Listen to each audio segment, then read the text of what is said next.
ሰላም ሰላም፣ እንዴት ናችሁ? የቲጂ ኮራዲት ቤተሰቦች ከኔ ጋር እግዚአብሔር ይመስገን። ሰላማችሁ ብዝት ተርፍርፍ ይበልልኝ። ዛሬ ደግሞ በአዲስ ርዕስ ብቅ እልም እብዬላችኋለሁና እስኪ ይሄን ደግሞ ተከታተሉት። ዛሬ ደግሞ ታገቢኛለሽ ሆይ የሚል መጣልኝ። እኔ ደግሞ መልሴ ምን ይሆን? እስኪ እናንተ ጋር በኮመንት ይቀመጥላችሁ ማለት ነው። አንድ ሰው ተንበርክኮ ታገቢኛለሽ ብሎ ቀለበት እንደዚህ ያርጎ ብቅ ሲያደርግላችሁ ምንድን ነው የምትሉት? አገባሃለሁ ብላችሁ ነው የምትሰጡት ወይስ አገባሃለሁ ብላችሁ እጃችሁን ነው የምትሰጡት ወይስ አላገባህም ነው የምትሉት? ታገቢኛለሽ ወይ ብሎ መልሱ ምንድን ነው? አላገባህም ወይስ አገባሃለሁ? እስኪ ነገሩኝ እናንተ። የኔ መልስ የኔ ጋር ነው ያለው። የእናንተ መልስ ደግሞ ጠብቃለሁ። እና እንዴት ናችሁልኝ የኔ ውዶች? ዛሬ ደግሞ ታገቢኛለሽ ወይ ታገቢኛለሽ ወይ ታገቢኛለሽ ወይ ዘፈኑን ነበር የሰማሁት አይደል? ታገቢኛለሽ ወይ የሚለውን አላገባህም ቢሆንስ መልሳችሁ ታገቢኛለች። እንግዲህ ዴቭና እንግዲህ አደይ ተንበርክኳነኝ። ያው ዴቭ የተንበረከከው የኔ ባል ነው። አደይ ደግሞ የቆመችው እኔ ነኝ። ያው እንግዲህ ታገቢኛለሽ ወይ ብሏን እንግዲህ ምን ብዬ ልመልስለት? አላገባህም ልበለው ወይስ አገባሃለሁ ልበለው? መልሱን ቶሎ ታስቀምጣላችሁ። በነገራችን ላይ ወንድ ልጅ ተንበርክኮ ታገቢኛለሽ ወይ ካለ ያ ሰውን አትወዱትም። አይ መንበርከክ የለበትም። ለምን ተንበርክኮ ታገቢኛለሽ ወይ ይላል? ማግባት ፍላጎት ካለው በስርዓቱ ሽማግሌ ልኮ አያገባም እንዴ? ተንበርክኮ ነው ፈቃደኝነት የሚጠይቀው። ታገቢኛለሽ ወይ? ይህ እኮ ድሮ ቀረ። አስፋልት አቆሞ እኮ ታገቢኛለሽ ወይ ብሎ እኮ ተንበርክከው ቀለበት ያደርጋላቸው እኮ። ዛሬ እኮ ኑሮን እየመሩት ሳይሆን እኮ ኑሮን እያሳዩት እኮ ነው ያሉት። ስለዚህ እንደዚህ አይነት ነገሮች ሴቶቹና ወንዶቹ ግን ቢቀርባቸው ጥሩ ነው ብዬ አስባለሁ። አሁንማ ፋሽን ሆኖ አንድ አበባ ይሰጥና ታገቢኛለሽ ወይስ አታገቢኝም? ያኔ በጥፊ ያቃጥሎ ነበር መሮጥ ነው ሻ። እንዴት ሰው ተጎንብሶ ታገቢኛለሽ ወይ ብሎ አንድ አበባ ሰጥቶ ታገቢኛለሽ ወይ ይላል? በስርዓቱ ለምን ስርዓት ይዞ በስርዓቱ ለምን ታገቢኛለሽ ወይ ብሎ አይጠይቅም ወይ እንዴ?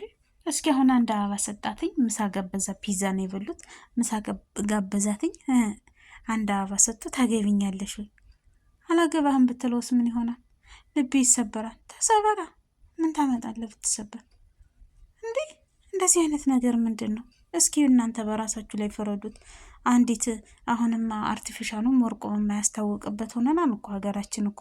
ስለዚህ አንዲት አርቲፊሻል ይዛ ነኝ ያችን ብልጭ አርጎ ታገቢኛለሽ፣ እሺ አሁን አገባሃለሁ ነገ ይሁን ሰርጉ ብትለው ያችን ብቻ ነው ይዞ እንዴ ብቀም ይለው? ያችን ፕሮሚስ ቀለበት ብቻ ከዛ በኋላ እሱን እንደዛ ብሎ ተንበርክኮ ጠይቆ 4 ዓመት 5 ዓመት ከዛ ቁጭ ብዬ ልጠብቀው ፕሮሚስ ገብቼ። ቀልደኛ እያንዳንድሽ ፕሮሚስ አትግቢ። በቃ ወዳውኑ ነው። ፕሮሚስ ከገባችሁ ቀልጣችሁ ቀራችሁ ማለት ነው። ፕሮሚስ እየገባችሁ ደግሞ ቃል አትጠፉ። ቃል ከገባችሁ ደግሞ ቃል እስከ ቃል ነው መሄድ ያለባችሁ ማለት ነው። ስለዚህ አበባ ይዞ አንድ አበባ ሰጥቶ ታገቢኛለሽ ወይ? እሺ ጀግና ናት። እኔ አደይን አደነኳትኝ ከዚህ ጋር ማለት ነው። አንድ ጊዜ በጥፊ ብትለው ደግሞ ያኔ እንዴት አይነት ጎበዝ ናት ብዬ አስባለሁ። እና ስለዚህ ተንበርክኮ ታገቢኛለሽ ወይ ቢለኝ አላገባህም ነው ምን ሆነ? እንደዚህ ተንበርክኮ ወደ ኋላ ገፍተር አርጋችሁ ጣል አርጋችሁት ላጥ ብላችሁ መሮጥ እንዴ! የምን ቀልደኛ ነው? እንደዚህ ሆኖ ቁጭ ብሎ ታገቢኛለሽ ወይ? አላገባህም ብትለውስ? አዋገባለሁ ብትለውስ ሊደሰት? ከሰው ቤት እየኖረ ምን እያለ አንተ የራስህን ቻል ቢለው አይደለ እንዴ? መልሶ ዙሮ ተዛዙሮ በቀደምነት ራሱን የተበቀለው ለምን? አንተ ለህቴ አትመጥናትም። መጀመሪያ ራስህን ቻል። አትመጥናትም፣ ያው ነው ብቻ አትመጥናትም።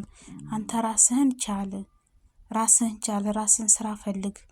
ከዛ በኋላ እንደፈለጋችሁ ሲለው እሺ ብሎ ምን አደረገ? ራሱ ገደለው፣ ራሱ ተበቀለው። ጓደኛ ማለት እንዲህ ነው። ጓደኛ ማለት ጥላት ነው። አታገባትም፣ ቀስ በል ህፃን ልጅ ናት ስላለው ነው አይደል እንደዛ ሊያደርግ የቻለው። አሁንም እኮ እሱ ህፃን ነው፣ ሰው ቤት እየኖረ ነው፣ ምንም የለውም። ምን ሆነ መጨረሻ ላይ? ተንበርክኮ ታገቢኛለሽ እኔማ ተንበርክኬ ታገባኛለህ ተንበርክኮ ታገቢኛለሽ ቢለኝ አላገባህም ነው የምለው። እንዴ ለምን እንደ አይነት ነገር አለ እንዴ? ሆ ጎመን በልቶ ጤና እንዴት ሰው አያስብም? እናቴ ሆ እናንተን አላውቅም። የተሰማኝን ስሜት ነው የምናገረው። እናንተን የራሳችሁ ጉዳይ መቆ ነገር የለኝም ማለት ነው። እንዴት ሰው በስነ ስርዓቱ እንትን አይልም? እንዴት እንደዚህ ተንበርክኮ ታገቢኛለሽ ይላል። አንድ አበባ ሰጥቶ ገና ፍቅሩን ከተቀበለችው እኮ ገና 3 ቀንም 4 ቀንም አልሆናትም እኮ።